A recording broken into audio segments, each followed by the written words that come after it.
இந்த விழாவில் முன்னிலை வைத்துக் கொண்டிருக்கும் புரட்சி திலகம் மக்கள் திலகம் அவருடைய திரை வாரிசு இயக்குனர் பாக்யராஜ் அவர்கள், எம்ஜிஆர் அவர்கள் உடல்நலம் இல்லாமல் அமெரிக்காவில் மருத்துவமனையில் அனுமதிக்கப்பட்டிருந்த போது அங்கு சென்று பார்த்து அவருடைய நலம் குறித்து தமிழகம் முழுவதும் பரப்புரை செய்து அவர்களை வெற்றி பெற செய்தார்கள். அவரது மறைவுக்கு பின் முதலமைச்சர் யார் என்ற ஒரு கேள்வி எழுந்தபோது எல்லா சட்டமன்ற உறுப்பினர்களும் ஒன்று கூடி திரு பாக்யராஜ் அவர்களை முதலமைச்சராக தேர்ந்தெடுத்தார்கள். அதை அவர் ஏற்றுக்கொள்ளாமல் எம்ஜிஆருடைய மனைவி ஜானகி அம்மையார் அவர்களுக்கு முதலமைச்சர் பதவியை கொடுத்து அழகு பார்த்தார்கள். அப்படிப்பட்ட மாமனிதர் விழாவில் கலந்து வாழ்த்துவதற்கு நன்றி கூறுகிறேன். அது அவருக்கு யார் எப்படி தகவல் சொன்னாங்கன்னு தெரியல. தலைவர் புரட்சி தலைவர் இறந்த உடனே அடுத்தது என்ன அப்படிங்கிறதுல அவர் தகவல் அது கரெக்டான தகவல் அல்ல. அதை பற்றி பேச்சு வந்தது, எங்கிட்ட வந்தது. புரட்சி தலைவர் இப்படி இதாகிட்டார் அப்படின்னு சொன்ன உடனே ஒரே வாரத்துக்குள்ள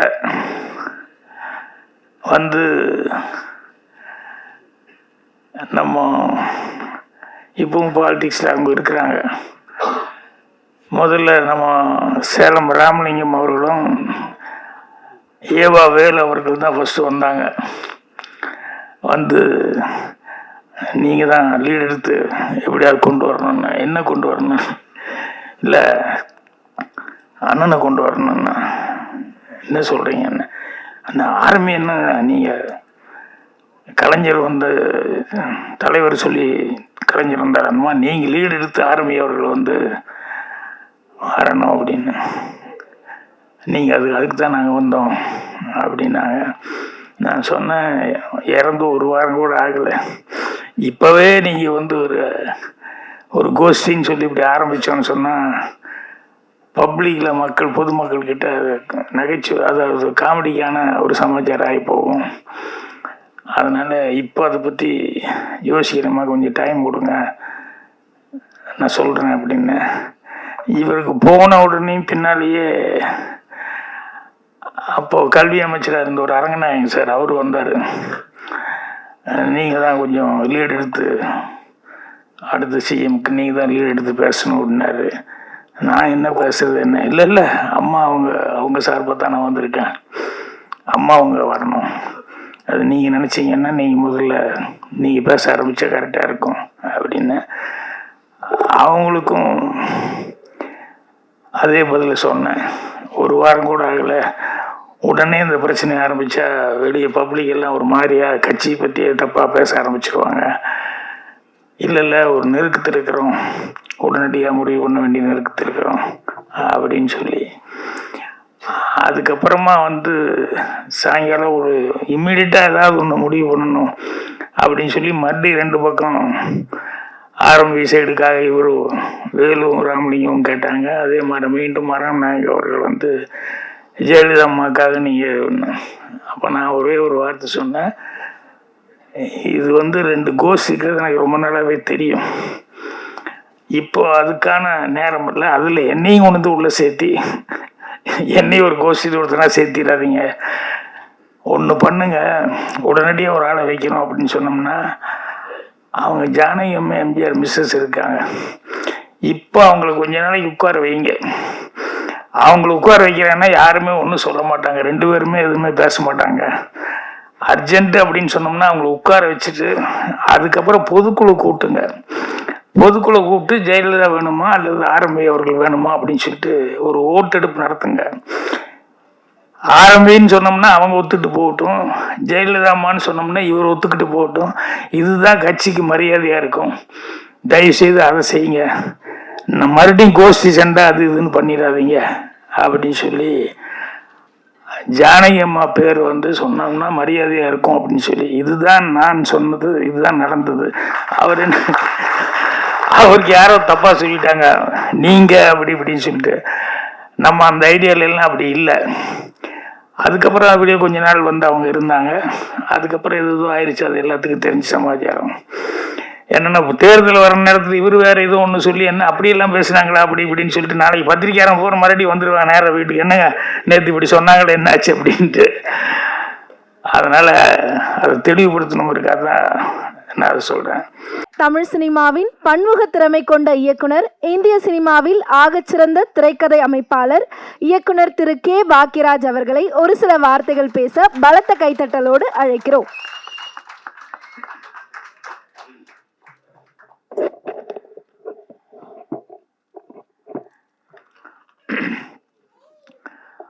ஆறு அறிவு திரைப்படத்தோட இசை வெளியீட்டு விழா மற்றும் ட்ரெய்லர் வெளியீட்டு விழாவுக்கு வருகை தந்திருக்கிற அனைத்து பத்திரிகை மற்றும் ஊடக நண்பர்கள் எல்லாத்துக்கும் என்னுடைய பணிவான வணக்கம்.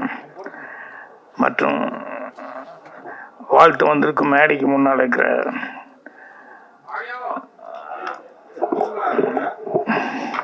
கேக்குதா கரெக்டா? மேடைக்கு முன்னால் அமர்ந்திருக்கும் அனைத்து மரியாதைக்குரியவர்களுக்கும் என்னுடைய பணிவான வணக்கத்தை தெரிவிச்சுக்கிறேன். எப்போ பிறந்தோம் அப்படிங்கிறது எல்லாத்துக்குமே தெரியும். ஆனால் எதுக்கு பிறந்தோங்கிறது தான் நிறைய பேர் யோசிக்கிறது இல்லை. ஆனால் இந்த மேடையில் எதுக்கு பிறந்தோம் அப்படின்னு சொல்லி கரெக்டாக தெரிஞ்சவர், அவரை முன்னிலை வச்சுருக்காங்க நம்ம தொல் திருமாவளவன் அவர்கள். நம்ம வாழ்க்கை நமக்காக மட்டும் இல்லை, அடுத்தவங்களுக்காக வாழ்கிறதா உண்மையான வாழ்க்கை அப்படின்னு சொல்லி ஸோ அவர் இருக்கார். அதே மாதிரி நான் நிறைய மீட்டிங்கில் போனால் கூட காமராஜர் அவர்களை பார்த்ததில்லை, பேசுறதுக்கான வாய்ப்பு இல்லை, அதுக்கு வயசும் அதுக்கான டைம் எல்லாம் இல்லாத.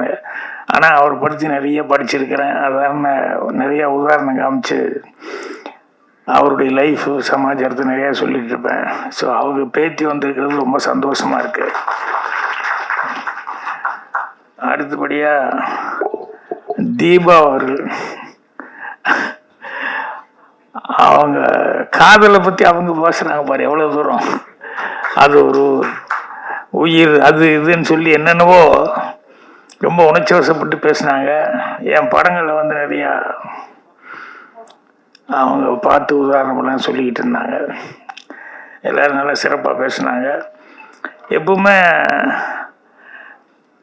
ஏதாவது மீட்டிங்கில் வந்து பத்திரிகையாளர்கள் வந்து எப்பவும் தலைப்புச் செய்தியே எதாவது கிடைக்குமா அப்படின்னு சொல்லி என்ன சாதாரணமாக எல்லாம் பேசியிருக்காங்களே, ஏதாவது சுட சுட போடுறதுக்கு ஏதாவது கிடைக்குமா அப்படின்னு சொல்லி பார்த்துட்டு இருப்பாங்க. அதுக்கு ஜோ வந்து ஒரு லீடு எடுத்து கொடுத்துட்டாரு.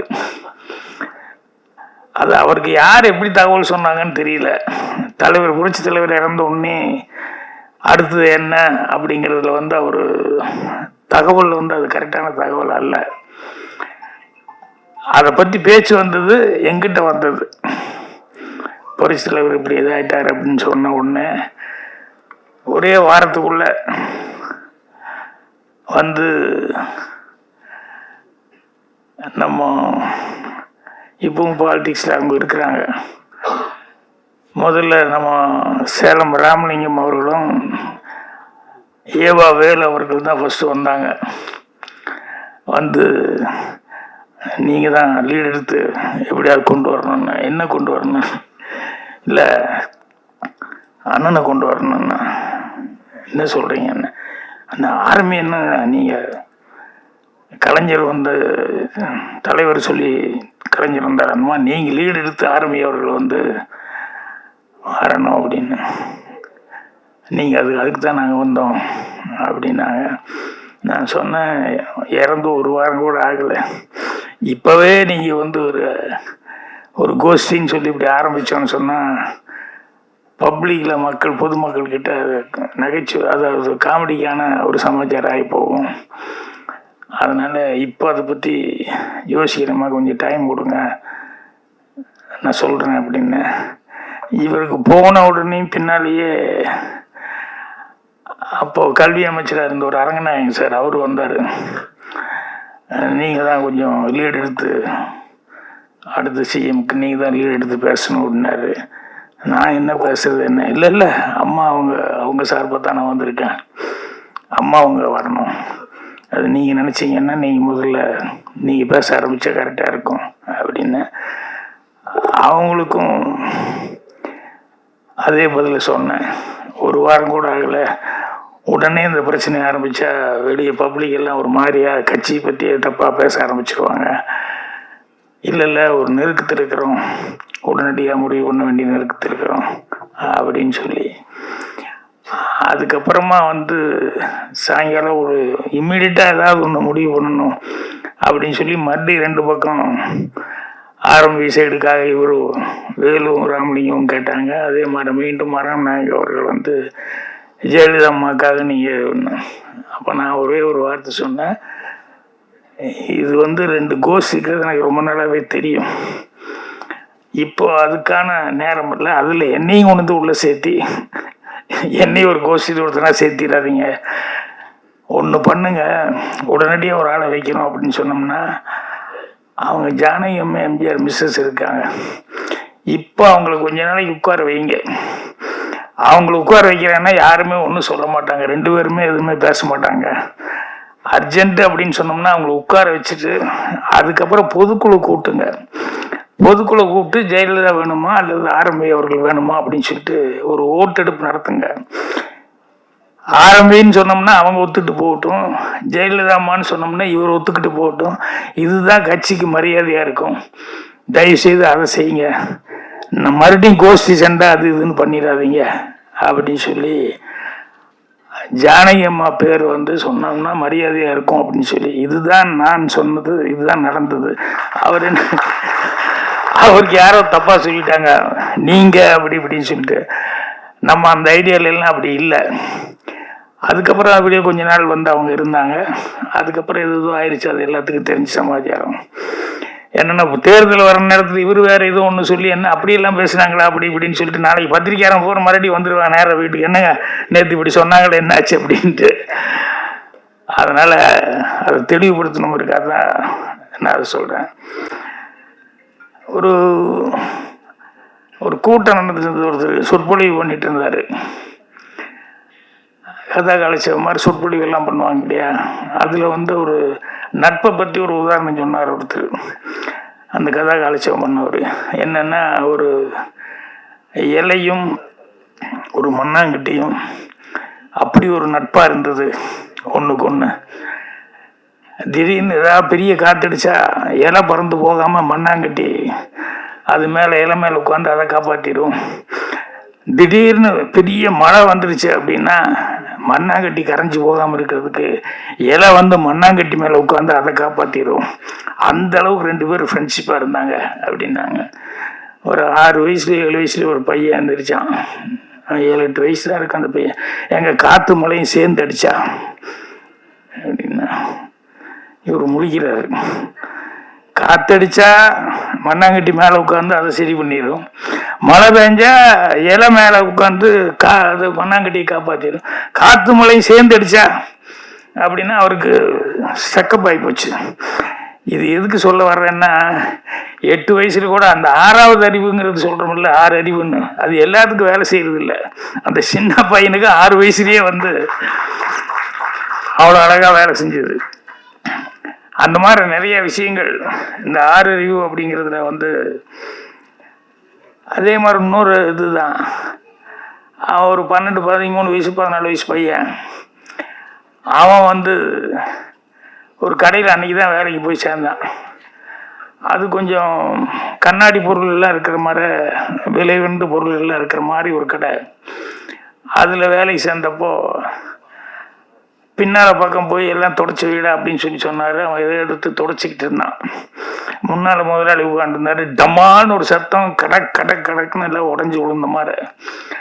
முதலாளி அப்படியே ஷாக்காகி, டேய் அங்கே என்னத்தடா போட்டு உடைச்சி தொலைச்ச அப்படின்னா அப்படியே சைலண்ட்டு. உன்னை தாண்டா கேட்குற, எதை போட்டு உடைச்சி தொலைச்ச அப்படின்னா, முதலாளி என் எதிர்காலத்தையே உடைச்சி தொலைச்சிட்ட முதலாளி அப்படின்னா. ஏன்னா அன்னைக்கு தான் வேலைக்கு சேர்ந்துருக்கான். இது ஒழுந்து இவ்வளோ காஸ்ட்லியான பொருள் போயிடுச்சுன்னா நம்ம லைஃப் அவ்வளோதான், நீ இங்கே வேலைக்கு வைக்க போகிறாரு, உடனே அனுப்ப போகிறாரு அப்படின்னு சொல்லிட்டு அவன் எந்த பொம்மை உடஞ்சுன்னு சொல்ல எதிர்காலத்தை உடைச்சி தொலைச்சிட்டேன் அப்படின்னு ரொம்ப ஃபீலிங்காக சொன்னான். அப்படியே வந்து பார்த்தாரு. அந்த வார்த்தைக்காக அவனை கட்டி அணைச்சிக்கிட்டு, இல்லைடா கை தவறுதல் எல்லாத்துக்கும் நடக்கிறது தான், நான் இனிமே பொறுப்பாக வேலை பார்ப்பேன், நீ பாரு தொடச்சி வச்சுட்டு பாரு அப்படின்னு. ஸோ 6 அறிவு அப்படிங்கிறத எல்லாரும் எல்லா நேரத்துலையும் பயன்படுத்தணுமா அப்படின்னு சொல்லி சொன்னோம்னா நிறைய பேர் பயன்படுத்துறது இல்லை. ஆனால் இந்த படத்துக்கு வந்து டைட்டில் வந்து 6 அறிவுன்னு வச்சுருக்காங்க. அவர் என்ன ஐடியாவில் விஜயன் அவர்கள் என்ன ஐடியாவில் விஜய் டைரக்டர் வந்து வச்சுருக்காரு எனக்கு தெரியல. ஆனால் படம் பார்க்கும்போது அதில் மெயின் அதுதான் இந்த கான்செப்ட் என்னங்கிறது தெரியுது. ஆணவ கொலை அப்படிங்கிறது. அதாவது முகத்தில் காரி துப்பினவனை வந்து புத்தர் மன்னிச்சு விட்டாரு. அதே நேரத்தில் வந்து துரோகம் பண்ணவனை வந்து நபிகள் நாயகம் பரவாயில்லப்பா அப்படின்னு சொல்லி அரவணைச்சிக்கிட்டாரு. கன்னத்தில் அரைஞ்சவனை வந்து அவனுக்கு இன்னொரு கன்னத்தை காமிக்கணும், இயேசுநாதர் கன்னத்தை காமிச்சாரு. மெஜாரிட்டி அந்த 3ஐயும் கும்பிட்றவன் தான் இருக்கான். ஆனால் இந்த 3ஐயும் கும்பிட்றவன் வெட்டு குத்துல தான் எதுவுமே நடக்குன்னு அதுதான் நாடு பூரா கலவரம் மறந்துட்டு இருக்கு. எதுக்கு இந்த 3ஐயும் கும்பிடணும்? அந்த 3 பேரும் என்ன சொன்னாங்க? மனித நேயம் என்ன, அகிம்சை என்ன, அன்பால தான் எதுவுமே ஜெயிக்க முடியும் அப்படின்னு சொல்லி சொன்னாங்க. நீ எல்லாமே அதை கும்பிடுற, ஆனால் வந்து அது பிரகாரம் நடந்துக்கிறியான்னு சொன்னால் அது நடக்க மாட்டேங்கிறோம். ஸோ அதனால் திரும்ப திரும்ப திரும்ப திரும்ப டாக்டர் அம்பேத்கர் மாதிரி யாராவது பிறந்து அதை சொல்லிக்கிட்டே இருக்கணும். அடுத்தடுத்து காமராஜர் இருந்தார், அவர் சொல்லிக்கிட்டு இருந்தார். அம்பேத்கர் பிறந்தார், சொல்லிக்கிட்டு இருந்தார். எல்லாரும் மனித நேயத்தோடு இருக்கணும் அப்படின்னு சொல்லிட்டு. ஸோ அதனால் இது வந்து இந்த படம் வந்து மீண்டும் அதை வலியுறுத்தும் நோக்கத்தில் தான் வந்து இது பண்ணிக்கான்னு நினைக்கிறேன். என்னுடைய நண்பர் அவர் கொடுங்குள ராஜேந்திரன், அவர் மூலமாக தான் அவர் வந்து நம்ம அம்பேத்கர் ஹீரோவை நடிச்சிருக்காரு. அவங்க அப்பாவுக்கு நல்ல பழக்கம், வேறு யாரையும் எனக்கு தெரியாது. ஆனால் வந்து நீங்கள் எனக்காக நீங்கள் போயிட்டு வரணும் அப்படின்னாரு. சரி நான் கண்டிப்பாக போகிறேன் அப்படின்னு. இந்த நேரத்தில் அம்பேத்கர் உனக்கு வந்து ஒரு சின்ன யோசனை என்னென்ன, நீ பேசும்போது நான் கவனிச்சு என்ன பேசுகிறேன்னு. அவர் உனக்கு பேர் வச்சதுக்கு தகுந்த மாதிரி நீ பேசணும். அது பழகணும், ட்ரெயின் ஆகணும். அது ரொம்ப முக்கியம். ஏன்னா உனக்கு யாரோட பேர் வச்சுருக்காங்க அப்படின்னு சொல்லும்போது நீ கரெக்டான காலேஜில் படிச்சிருக்க, நல்லாவும் படிச்சிருக்கிற. ஸோ இது அந்த மேடைங்கும் போது ஒரு சின்ன பயம், ஒரு சின்ன ஒரு சங்கோஜம் அதெல்லாம் ஆரம்பத்தில் இருக்கும். ஆனால் என் பேர் அம்பேத்கர், தொல் திருமாவளவன் வந்து வச்சிருக்காரு. அந்த அம்பேத்கர் அளவுக்கு நம்ம வந்து நம்மளுடைய வார்த்தைகள் எல்லாத்துலேயுமே வந்து சுத்தமாக இருக்கணும் அப்படின்னு சொல்லிட்டு அது முயற்சி பண்ணேன். ஏன்னா ஹீரோவா நடிக்கிறவனுக்கு வந்து மீதி எல்லாமே இப்போ சிலம்பத்துக்கு பாரு, அவங்க தலைவர் வந்திருக்காரு, உங்களுக்கு இன்னொருத்தர் சொல்லி கொடுத்தவர் வந்து எனக்கு இன்ட்ரடியூஸ் பண்ணி அவர் வந்திருக்காரு தூத்துக்குடியிலேருந்து, எல்லாமே வந்திருக்காங்க. இதெல்லாமே வந்து ஃபைட்டு இதில் டான்ஸ் இதெல்லாம். இந்த பேச்சுங்கிறது வந்து நீ வந்து ட்ரெயின் ஆகிக்கணும், அதுக்கு நிறைய படிக்கணும். எனக்கு தெரிஞ்சு ஒன்றும் இல்லை, அவர் ஸ்பீச்சை கேட்டார், நீ திருமாவளவன் பேசும்போதெல்லாம் கேட்டார். அவர் எத்தனை புஸ்தகங்களை படிக்கிறாரு, என்னென்ன புஸ்தகங்கள் போனோமா, என்னென்ன யார் பேசுனா அதுக்கு என்ன பதில் சொல்கிறாரு அப்படிங்கிறதெல்லாம் அவர் படிச்சுக்கிட்டு இருந்தால் அதே ஒரு ட்ரைனிங் தான். ஸோ அதனால் அடுத்தது வந்து அதுக்கு நீ ட்ரைனிங் ஆகிக்கணும் அப்படின்னு சொல்லி நான் கேட்டுக்கிறேன். மற்றபடி நான் எப்பவும் கடைசியில் பேசுவேன், கொஞ்சம் லேட்டாக பேசுவேன். ஆனால் இன்றைக்கி அவர் பாரு மத்தியான சாப்பாடு இன்றைக்கி 4 மணிக்கு தான் சாப்பிட்ருக்காரு. ஏன்னா காலையிலேருந்து கன்டினியூஸாக கூட்டம்னு போயிட்டு நான் சொன்னேன், ஏதோ சாப்பிட்ற அளவுக்கு விட்டாங்களே, அதுக்காக நேரம் கிடைச்சிது, அது வரைக்கும் சந்தோஷங்க அப்படின்னு சொல்லி சொன்னேன். ஸோ இப்போ அடுத்தது வேறு மீட்டிங்காக ஒரு போக வேண்டியிருக்குது. இதை முடிச்சுட்டு அதனால் என்னுடைய இந்த படத்தில் கலைஞர்கள் எல்லாத்துக்குமே என்னுடைய மனமார்ந்த வாழ்த்துக்கள் தெரிவிச்சுக்கிறேன். அவர் சேலஞ்சு பண்ணி விஜயன் வந்து சொல்லியிருக்காரு படத்தில், நான் அந்த அளவு செஞ்சுக்கிறேன். அந்த தன்னம்பிக்கையை நான் பாராட்டுறேன். மீண்டும் நான் சொன்ன மாதிரி இந்த மனித நேயம் அதுக்கு மேலே வேறு எதுவுமே கிடையாது. அதைத்தான் வந்து நானும் நீயும் ஒன்று அப்படின்னு சொல்லிட்டு அதைத்தான் வந்து எல்லாரும் நினைக்கணும் ஒழிய வேறமாக நினைக்கக்கூடாது. இங்கே மாயவனார் அவருடைய அது கவிஞர் அவர் கூட வந்தார். நான் கூட கிழக்க பூண்டியில் ஒரு சின்ன சுச்சுவேஷன் சாங்கு அது வந்து நீ திடீர்னு ஒரு பாட்டுன்னு எங்கேயா யாரையா போய் எழுத சொல்கிறது அப்படி இப்படின்னு சொல்லி டைரக்டர் சொன்னார். அந்த இடத்துல பாட்டு வச்சா நல்லா இருக்குன்னு நான் தான் சொன்னேன். கதிர் இருக்கும்போது திருடிட்டு போகிறாங்க, இவன் பாட்டில் ரொம்ப ஆர்வமாக இருக்கிறான், அதனால் இவன் பாட்டு பாடிட்டு இருக்கான், அவனை உசுப்பி விட்டு பாட்டு பாடிட்டு இருக்கான், அந்த கேப்பில் அறுத்துட்டு போகிறாங்க அப்படின்னு. அதுக்கு என்ன பண்ணுறது அப்படின்னு சொல்லி என்னடா பாட்டு எழுதுனேன். அப்போ நானே எழுதி கொடுவேன். நீயும் நானும் ஒன்று என்ற நிலைமை வேணுங்க, அந்த நேரங்காலம் சேரும் வரையில் காவல் வீணுங்க, நம்ம காவல் வீணுங்கன்னு சொல்லி ஸ்டார்ட் பண்ணி நான் எழுதினேன். அந்த மாதிரி மனிதர்கள் வந்து எப்போவுமே அதில் ஏற்றத்தாழ்வு என்ன, நான் நீ ஒன்று, நம்ம எல்லாம் சகோதரம். அப்போ தானே அந்த ஆறறிவு அப்படிங்கிறதுக்கு அதில் தான் உண்மையான அர்த்தமே இருக்குது. அதனால் இந்த படத்தை கருத்தோடு எடுத்திருப்பாருன்னு நினைக்கிறேன். அவருக்கும் இந்த டீமுக்கும் என்னுடைய பாராட்டுகளை தெரிவிச்சுக்கிறேன். மீண்டும் உங்கள் எல்லாத்துக்கும் இதை வந்து இவ்வளோ தூரம் வாழ்த்து தெரிவிச்சிருந்தேன். உங்களுக்கு மீண்டும் என்னுடைய மனமார்ந்த நன்றி தெரிவிச்சுக்கிறேன். நன்றி, வணக்கம்.